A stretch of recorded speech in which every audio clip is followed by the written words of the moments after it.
Good afternoon, ladies and gentlemen. So that's the infamous roll pin sitting in the middle of the sump off my GSPD. I showed you that in an earlier video. I've got the timing case off the bike now.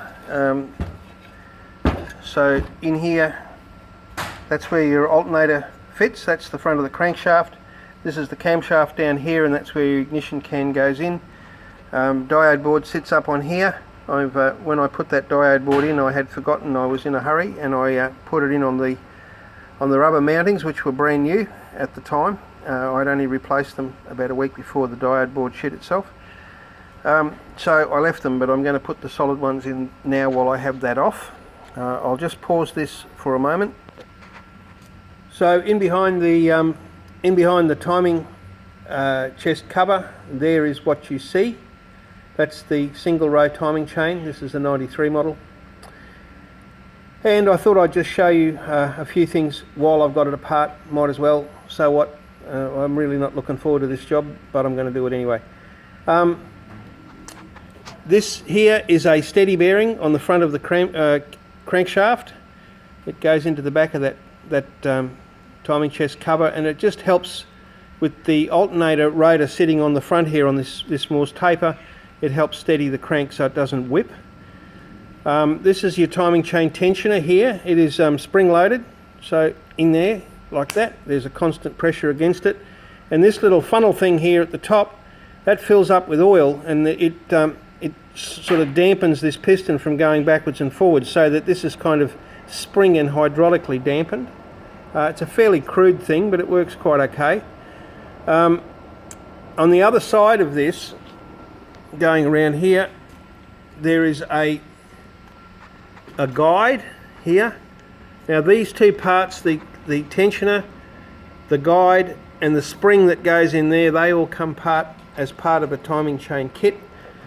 This was the first timing chain that I replaced on an airhead on this bike. I did it, was about probably the best part of 10 years ago now, or more than that even, might be 11. 10 anyway, but it's done according to the books, it's done 152,000 Ks on that chain, and the chain is actually still in quite good order. I was always taught when you put these things in that you put them as near as parallel and just kissing the chain as you possibly can without putting any real tension on it. It's got a little bit, and that's how I did it, and it's stood up really very well. It's a fairly small chain, but they do wear, but then on the other hand, they're not particularly difficult to replace. Now the main bearing carrier, to get to that, this is the camshaft down here, this is the crankshaft up here. I need to get the camshaft out, I need to pull this bearing off, I need to take the chain off and pull the sprocket behind it, and then I need to heat the block to get the main bearing carrier out. That's this bit here, and it goes right down to there, through there. And the roll pin is in that, or was in that. It's now in the sump, but there's going to be a new roll pin back in that by tomorrow afternoon, I hope. So I'm just going to show you a little thing now. I'm going to pause this for a sec. For anybody thinking they're going to be brave enough to change the timing chain, it's a fairly simple thing. There are a couple of really basic things that you have to do. If you have a look on here, I haven't got it right, just a moment. Now we're set. Before I did the video, I set it up on top dead center, but I didn't check where the mark was on the camshaft. So there it is there. See that dent? And if you were to look down underneath here at the teeth, which I don't think this will do, there is a corresponding mark in the bottom of the camshaft drive cog there, and they line up on top dead center. And that's a very important thing to do when you're changing a chain. Back off the tappets completely so there's no tension on the rockers from the valve springs. Set it up like that so that the two marks correspond. I often put a little dab of either white or red paint just there to make it easier for me to see, because I'm old. And from that point then you can take the timing chain off quite easily. This is a timing chain that has got a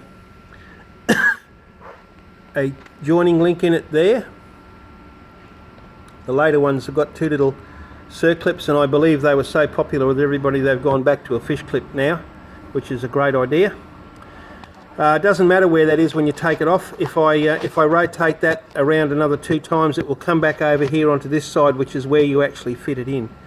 You've got to take the tensioner and the guide block off to do the timing chain, and to do that you need to hold the piston back like that, and particularly when you're putting it back together after you put the new spring in there, it's a lot tighter. So I made up this little jig here many years ago. It's just a very simple little thing. I'm going to pause the video and put it on so you can see. So there it is fitted now. I've just pulled the spring back. It's longer on one side than the other, and the holes that I drilled in it are there to go over the domed end of that piston, and it'll actually locate it.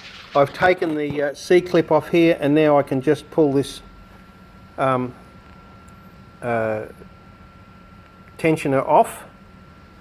It's actually not really too badly worn at all considering the miles, because this is a bit of a thing for me. It's the first time I've seen it since I've taken it apart. So it's not too badly, it's not all wavy. They go all wavy and crappy when they're really worn out. And what I'm going to do then is just undo these 2 bolts on here, take the guide off. The chain will then be floppy, as you can see. I'll break that, push the link out and drop the chain. In behind here there's a couple of bolts which I'll take out, pull the camshaft out. Bearing puller on here, or behind here actually, we'll get a gear puller behind there, 3-legged probably.